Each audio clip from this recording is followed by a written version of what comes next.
জয় গুরু। আজকের আমরা এই ভিডিওতে যে টপিকটার উপর আলোচনা করতে চলেছি সেটি হলো, প্রথমে আপনারা আজকে যেটা জানতে পারবেন সেটা খুবই একটি বলতে পারেন এমনই টপিক বা এমন একটা আলোচ্য বিষয় যা প্রত্যেকেরই জানা প্রয়োজন, তা হলো সমাধি। তো এই সম্বন্ধে ঠাকুর কি বলছেন সেটাই আজকে আমরা জানার চেষ্টা করব, অর্থাৎ বাস্তবে সমাধি কথার অর্থ কি। তার সাথে সাথে আমরা যেটা জানবো সেটা হলো, আমরা দেখবেন যখন পুজো করে থাকি বা সৎসঙ্গে যখন যাই তখন দেখা থাকি যে ঠাকুরের কাছে ধূপ দ্বীপ ইত্যাদি দেওয়া হয়, যেটা পুজোর ক্ষেত্রে সব জায়গাতেই দেওয়া হয়ে থাকে।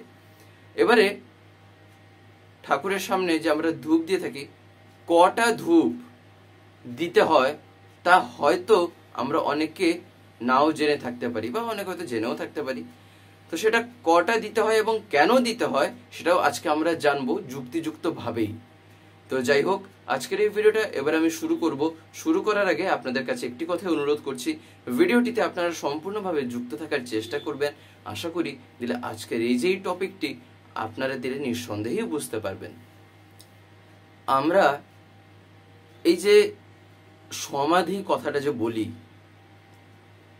সমাধি কথাটা বলতে গিয়ে দেখবেন আমরা যে কোনো শব্দই প্রথমে বলি না কেন, বিশেষ করে ঠাকুরকে ধরার পরে যখনই কোনো একটা জিনিস সম্বন্ধে আলোচনা করা হচ্ছে বা আমরা করে থাকি, আমরা চেষ্টা করি যেন শব্দটার ধাতুগত অর্থ থেকে শুরু করে এই শব্দটার ভিতরে কি আছে সেটা জানার, এবং সেই জায়গায় দাঁড়িয়ে ঠাকুর কি বলেছেন সেটাই আমরা জানার চেষ্টা করি।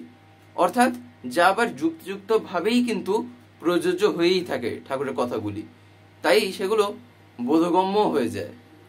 যেমন এই সমাধি কথার ভিতরে কিন্তু আছে এক প্রকার ভাবে সম্যক, মানে কোনো জিনিসের প্রতি সম্যক ভাবে লেগে থাকা।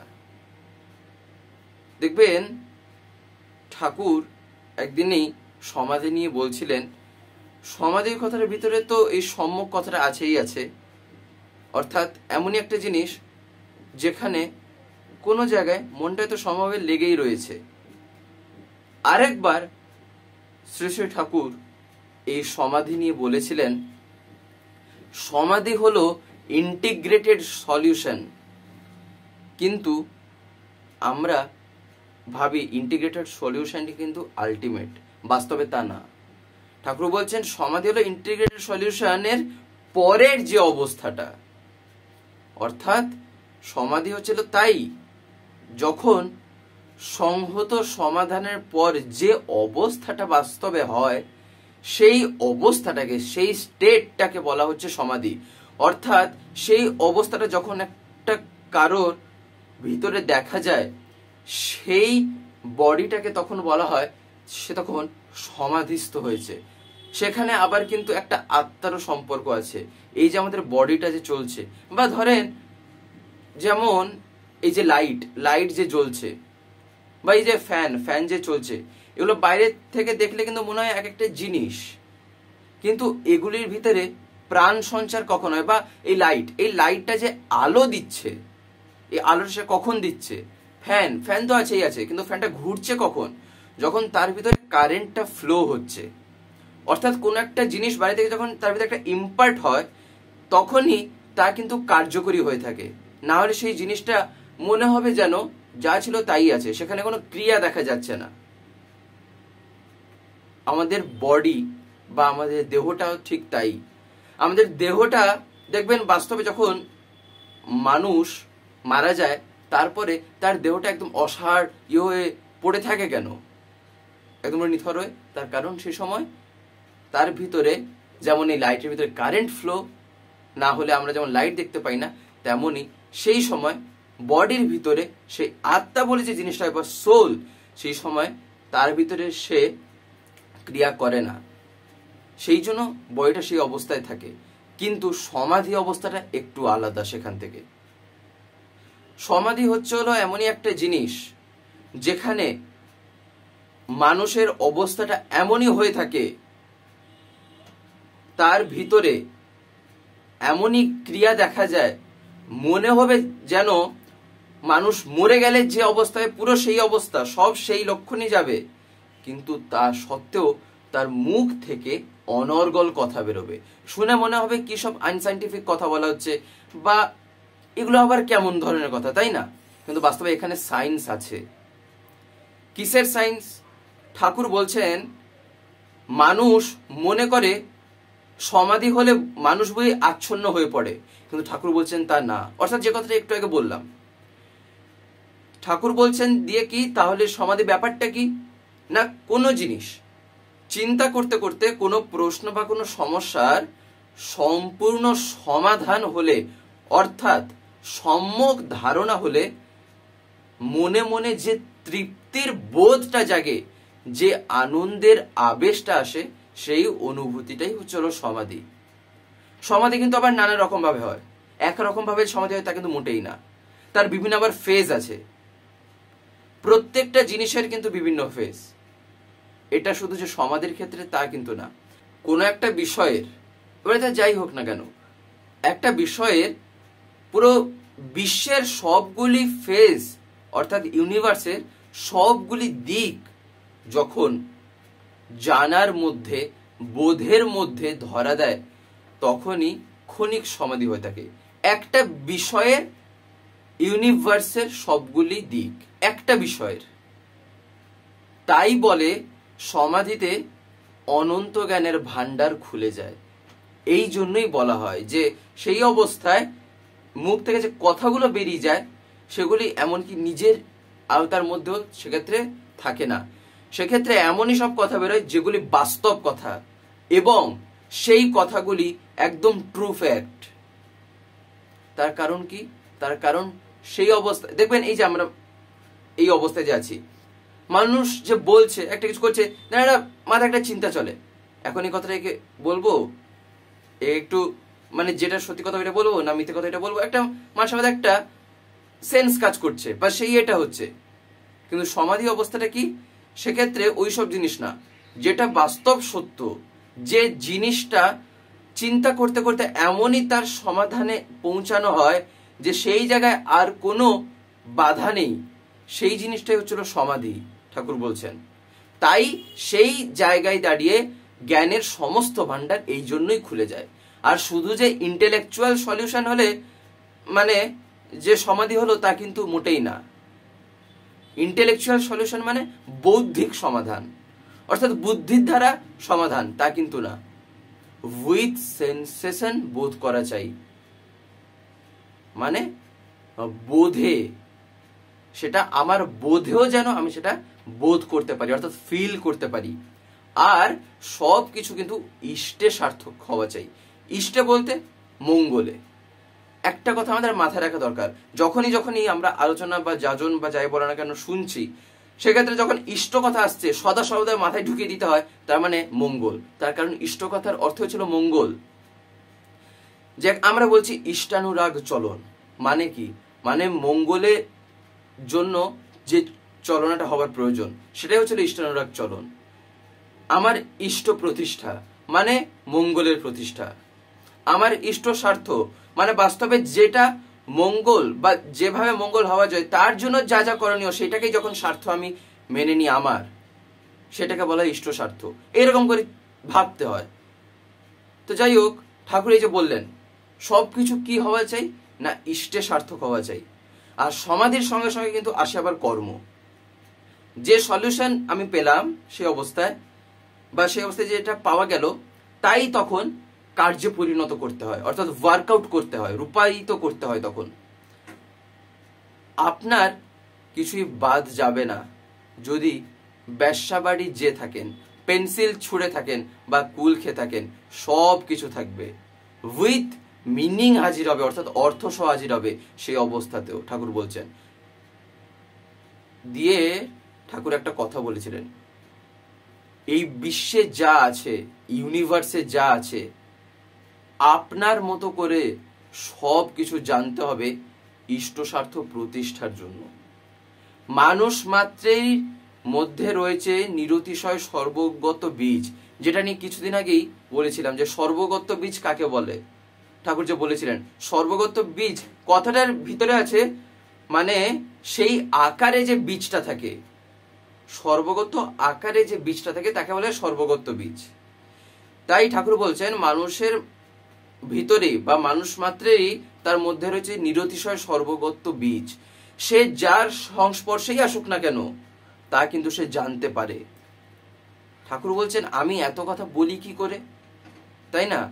ঠাকুরকে এসব কথা জিজ্ঞাসা করা হয় না, ঠাকুর আপনি এত কথা বলেন কি করে, আপনি কি এত জিনিস পড়েছেন, আপনি কি মানে এত কিছু এইটুকু সময়ের মধ্যে। বা ঠাকুর যে বারে বারে যে রূপে আসছেন, বিভিন্ন সময় যে বিভিন্ন রূপ নিয়ে আসছেন, তাহলে সেটা যে রূপগুলো সেটা তো এক একটা নররূপে আসছেন তিনি।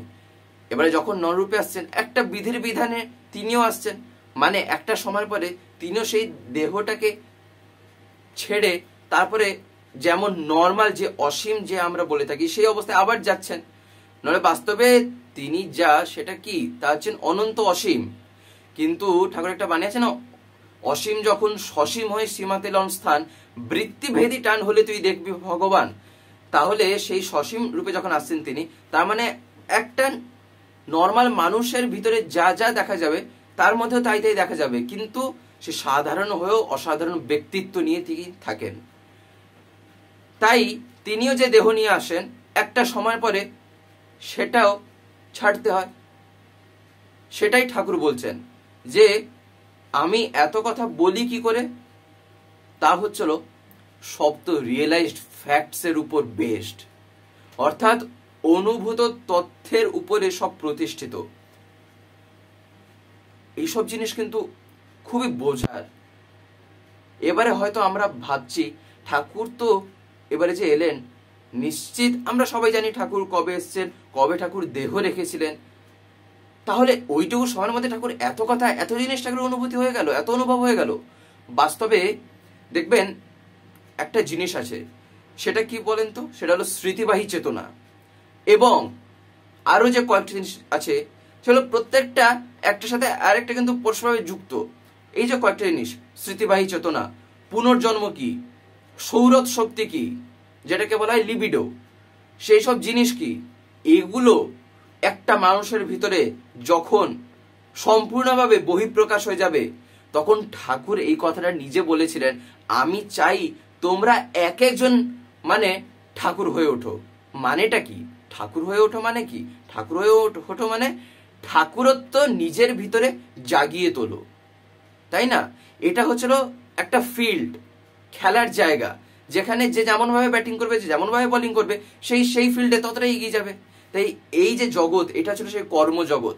এখানে যেমন কর্ম করব ঠিক সে অনুযায়ী আমি রেজাল্ট পাবো, তা প্রতিটা ক্ষেত্রেই একই রকম ভাবে ঠাকুরের বলাগুলিও দেখেন সেম। এই জন্যই তো আমরা বলে থাকি ঠাকুরের জিনিস কোনো মিরাক্কেলের জিনিস না, বা তিনি যে বারে বারে যে আসছেন বিভিন্ন রূপে, তাও কিন্তু যে একটা বিশাল বড় চমৎকার মিরাক্কেল তা কিন্তু না।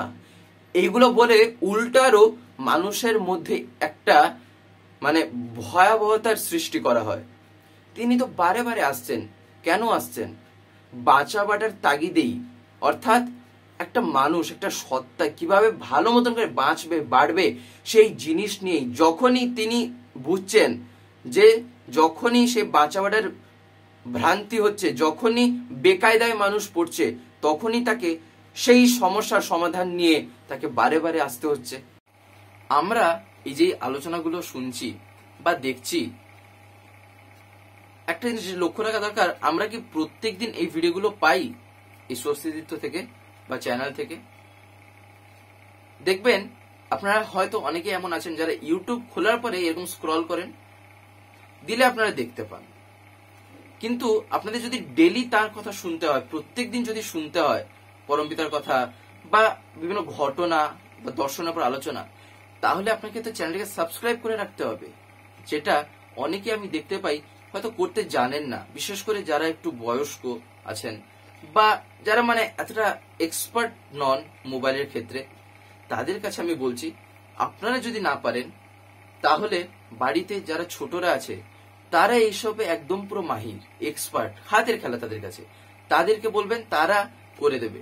বলবেন সাবস্ক্রাইব করে পাশের যে একটা বেল আইকন আসবে ওটা প্রেস করে অল করে রাখতে। দিলে কি হবে, আমি যে ভিডিওগুলো আপলোড করব, আপলোড করা মাত্রই আপনাদের মোবাইলে নোটিফিকেশন চলে যাবে। নেট যদি অন থাকে তাহলে নোটিফিকেশন চলে যাবে যে ভিডিও আপলোড হয়ে গেছে। তখন আপনারা সেখানেই ডাইরেক্ট প্রেস করে ইউটিউবে ঢুকে দেখতে পারবেন। তখন আপনাদের ইউটিউব খুলে আর খুঁজতে হবে না, তাই না? তাই আপনারা যাতে প্রতিদিন শুনতে পান, তাই আপনারা এটা অতি অবশ্যই করে রাখবেন, তাই না? এইগুলো বোঝা দরকার। যখন দেখবেন এই যে ভাব সমাধি অবস্থার সময় কিন্তু বহু কথা সেই সময় তাদের মুখ থেকে কিন্তু বেরিয়ে আসে, যেগুলি মানে বলতে পারেন খুব অগাধ বিশ্বাস না থাকলে সেই জিনিস কিন্তু মাঝে মাঝে আবার বোঝাও যাবে না, মাথার উপর দিয়ে উড়ে যাওয়ার মতন কিছু কিছু হয়তো কথা হয়ে যাবে। তাই তার প্রতি সেরকম নিষ্ঠা চাই, আনুগত্য, কৃতি সম্বেগ নিয়ে তাকে নিয়ে মাথায় চলতে হয়।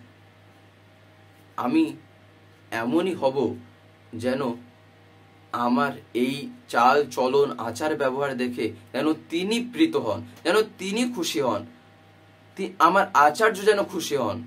এইটাই তো ধান্দা থাকা দরকার। আমার ইষ্ট আচার্য কিভাবে খুশি হবেন, যেভাবে খুশি হবেন আমি আমার চাল চলন আচার ব্যবহার আমার চরিত্রটাকে সেই রকম ভাবে রঞ্জিত করে তুলব। দিলে আপনা থেকে সব জিনিস হবে। এই যে ঠাকুর যে বললেন সব তো রিয়েলাইজড ফ্যাক্টস এর উপর বেসড, অর্থাৎ অনুভূত তথ্যের উপর প্রতিষ্ঠিত দিয়ে যে বলছিলাম, ঠাকুর কি তাহলে এই যে একটা টাইমের মধ্যে এই যে একটা দেহ নিয়েই যে তিনি এসেছিলেন, যে নররূপী নারায়ণ যে আমরা বলে থাকি, সেই নররূপে যে তিনি এসেছিলেন, তাহলে কি এইটুকু সমস্যার মধ্যে তার এত জানা হয়ে গেল বা এতই হয়ে গেল? বাস্তবে যেখান থেকে সবকিছুর সৃষ্টি, যেখান থেকে সবকিছুর সোর্স, তো সেক্ষেত্রে তিনি যদি না জানবেন তাহলে কে জানবে? তাই তার কাছে সবকিছুই ওপেন, তার কাছে সবকিছুই নর্মাল। তার কারণ সবকিছুর স্রষ্টা যিনি, তার কাছে তার সৃষ্টিকারী জিনিসগুলিকে আমি আর কি ব্যক্ত করব, তাই না? তাই তার কাছে সবকিছুই ধরা আছে। এই জন্যই তিনি সবকিছুর অনুভূতির উপরেও আবার, এমন কি এই যে একটু আগে বললাম সৌরভ শক্তি, লিবিডো, পুনর্জন্ম, স্মৃতিবাহী চেতনা লাভ, এই সব জিনিস এগুলো কিন্তু ঠাকুর চেয়েছেন। আর এইগুলোই ঠাকুর মানুষের মধ্যে যোগান দিতে চাইছেন। ঠাকুর বলতেন না, আমি নিজে একলা এই জিনিস পেয়ে খুশি মোটেই হতে পারি না, আমি চাই তোমরাও যেন এই জিনিসের অধিকারী হয়ে ওঠো। বাস্তবে তার মানে এটা সম্ভব। মানুষের, আমরা যে বলে থাকি পুনর্জন্ম, বাস্তবে পুনর্জন্ম হয় কখন? একটা জিনিস, পুনর্জন্ম মানেটা কি? পুনঃ মানে রিপিট হচ্ছে, কি না জন্মটা। তার মানে নিশ্চিত তার আগের জন্মটাকে বেস করেই তার আবার পরবর্তী জন্ম হচ্ছে। কিন্তু ঠাকুর বলছেন যদি কারোর ভেতরে স্মৃতিবাহী চেতনা জাগ্রত হয় তাহলে কি আদৌ সেক্ষেত্রে পুনর্জন্ম হয়? ভাবা দরকার। এই যে আমি রাত্রেবেলা যে ঘুমাচ্ছি, রাত্রেবেলা যে ঘুমানোর পরে আবার যে পরের দিন সকালে উঠছি, আমি গতকালে বা তার আগের দিন আমি যেসব জিনিস করেছিলাম বা করেছিলাম, আমি কি সেগুলো ভুলে যাচ্ছি? ভুলে যাচ্ছি না। আমার কিন্তু মাথায় থাকছে যে আমি একদিন আগে, দুদিন আগে কোথায় কি করেছিলাম না করেছিলাম। ঠাকুর বলছেন জাস্ট এই জিনিসটাকেই এক্সটেন্ড করে দেওয়া। কিসে? না মানে এক একটা দেহ থেকে আরেকটা দেহতে যাওয়ার পরেও যে আমার সেই জিনিসগুলি মনে থাকছে, দ্যাটস কল্ড স্মৃতিবাহী চেতনা। অর্থাৎ এই যে আমি রাত্রেবেলা ঘুমাচ্ছি দিয়ে আমি পরের দিন সকালে উঠেও যে আমার মনে থাকছে আগের দিন কি করছি, এই জিনিসটা যদি একটু লেন্থটা বাড়িয়ে দেওয়া হয়, অর্থাৎ আমি যখন এই যে মৃত্যুর অবস্থা যে ঠাকুর বলছেন, সেই সময় যখন সেই অবস্থা থেকেও আবার যখন পরবর্তী একটা দেহ নিয়ে আসছে কেউ, তার সেই অবস্থাতেও যখন সে তার আগের জন্মের কথাগুলিও, তার আগের বহু জন্মের কথা মনে রাখছে, সেই হচ্ছে হলো বাস্তবে বোঝা যে স্মৃতিবাহী চেতনা লাভ করেছে। আর তা কিন্তু একমাত্র ইষ্টকে ধরেই সম্ভব। তার কারণ স্মৃতিবাহী চেতনা লাভ এত সহজ কথা না। তার কারণ কি? তার কারণ হচ্ছে হলো যজন যাজন ইষ্টবৃত্তির নাম ধ্যান পালন হয়ে যদি কেউ না থাকে, তার ভিতরে এই বোধই জাগ্রত হবে না, বোধটাই আসবে না, বা এরকম চিন্তা ভাবনাই প্রকট হবে না। সেক্ষেত্রে তিনি তো বারে বারে আসছেন এই সবের জন্যই, যাতে মানুষের ভিতরে এই ভুল ভ্রান্তিগুলো মানে কেটে যায়, যাতে মানুষ সৎ উপায়ে কিভাবে বাঁচতে পারে, বাড়তে পারে, সেই জিনিসটা প্রতিষ্ঠা করার জন্যই তিনি বারে বারে আসছেন। আর তিনিও কি যে এতবার এসেছেন আমরা দেখি বা দেখেছি যে সব কি আলাদা আলাদা, সব কি আলাদা আলাদা ইয়েতে এসছেন? বাস্তবে না। আমরা নিজেরাই আমরা বলে থাকি যে তিনি হচ্ছেন সেই এক এবং অদ্বিতীয়। দেখবেন ঠাকুর একটা বাণীতেও এমন আছে, স্রষ্টা এক ও অদ্বিতীয় অনন্ত সৃজন। তাহলে আমি সব জানা সত্ত্বেও যে আমার বেকায়দে যে পা পড়ছে, তাহলে কে আমায় বাধা দিচ্ছে? সেই বৃত্তি প্রবৃত্তি। তাই সমাধি অবস্থাটাও কিন্তু সেই অবস্থা যা সাধারণ মানুষের ভিতরে এত সহজে দেখাই যায় না, তা একমাত্র তাদের ভিতরেই সম্ভব হয়। তার কারণ তারা হচ্ছেন সেই অব্যক্তের উপরেও যিনি ব্যক্ত হয়ে আসছেন। ঠাকুর একটা বানিয়েছে না, ক্ষুব্ধ সম্বেগে অব্যক্তের বুকে দ্রুত ব্যঞ্জনায় বিঘূর্ণিত সত্তার উচ্ছৃষ্ট সংঘাত কম্পিত ছন্দে ভাসমান শক্তি শরীরী প্রতিধ্বনি আদিবাক সৃষ্টির প্রথম প্রগতি। ওই যে অব্যক্তের বুকে ওই যে কথাটা, সেক্ষেত্রেও কিন্তু তিনি বারে বারে আসছেন ব্যক্ত করার জন্য অব্যক্তের বুকে থেকেও। এই যে সমাধি অবস্থাটা, এটাকে শুধু ঠাকুরের ক্ষেত্রেই দেখা গেছে? মানে ঠাকুর যে এবারে যে রূপে এসছেন না, তো ঠাকুর আগের রূপে যে এসছেন সেখানেও দেখা গেছে। অর্থাৎ শ্রী শ্রী রামকৃষ্ণ পরমহংসদেব রূপেও যে তিনি এসছিলেন, সেক্ষেত্রেও দেখা গেছে ভাব সমাধি অবস্থা। তার আগেও যে তিনি এসছেন সেক্ষেত্রেও দেখা গেছে, তার আগেও যে বহু বহু রূপে এসছেন। কেন দেখা গেছে? তার কারণ তারাই সেই জিনিসটাকে বাস্তবে ফিল করেছেন। এবং ভাব সমাধি অবস্থা কিন্তু একটা সাধারণ অবস্থা না। এসব বহু কাহিনী আছে, বহু ঘটনা আছে, বলে বলে হয়তো শেষ করা যাবে না, দিনের পর দিন কাটতে থাকবে। এই আলোচনা একটা এমন জিনিস, মানে সমাধি হলে সে শরীরে একটা আলাদা রকমের ইয়ে হয়, সেক্ষেত্রে শরীরের টেম্পারেচারটাও একটা আলাদা স্তরে চলে যায়, যেটা হয়তো সাধারণ মানুষ সহ্যই করতে পারবে না। এরকম বহু কথা আছে যেগুলি মানে শুনলেই গায়ে কাটা দেবে। যেমন এই যে বলতে পারেন শ্রী ঠাকুর যে এবারে যে রূপে এসেছেন, এই যে ধূপ দেওয়া নিয়ে একটা কথা, মানে এমনই জিনিসকে রিপ্রেজেন্ট করে থাকে যে একটা কথা আলোচনা করতে গিয়ে হয়তো একটা ঘটনার বেরিয়ে যায়, তা একমাত্র হঠাৎ করেই সম্ভব হয়। এই যে সমাধি অবস্থা, বা বলতে পারেন তিনি যে বারে বারে আসছেন, তা আমরা কিভাবে বুঝবো? শ্রী শ্রী ঠাকুর যে এবারে যে রূপে এসছেন, ঠাকুরের গলায় ছোটবেলা থেকেই ফ্যানিনজাইটিস ছিল, অর্থাৎ ওটা ছিল এক প্রকার একটা রোগ। কিভাবে ছিল বা কেন ছিল সেটা আমি বলছি। ঠাকুরের যে ফ্যানিনজাইটিস ছিল, ঠাকুর রহস্যভরা কণ্ঠে মাঝে মাঝেই বলতেন, এ আর আমায় ছেড়ে গেল না। অর্থাৎ এই ফ্যানিনজাইটিস, এ আর আমায় ছেড়ে গেল না, এই ফ্যানিনজাইটিস কেন? বাস্তবে দেখবেন যারা একটু জ্যোতিষশাস্ত্র নিয়ে মানে আলোচনা করে থাকেন বা জানেন, তারা নিশ্চিত একটা শব্দ জেনে থাকবেন, ভৃগুর কুষ্টি বলে। মানে সেই ভৃগুর কুষ্টির মাধ্যমে কি হয় না, কোনো একটা মানুষের বা কারোর একটা কুষ্টির, তার আগের জন্মে কি কুষ্টি ছিল, তার এই জন্মে সেই কুষ্টিটাকে ধরে মানে বের করে দেওয়া যেতে পারে। মানে সেই যে মাধ্যমটা বা সেই প্রসেসটা, তাকে বলা হয় ভৃগুর কুষ্টি। সেটা একটা রাস্তা আছে করার।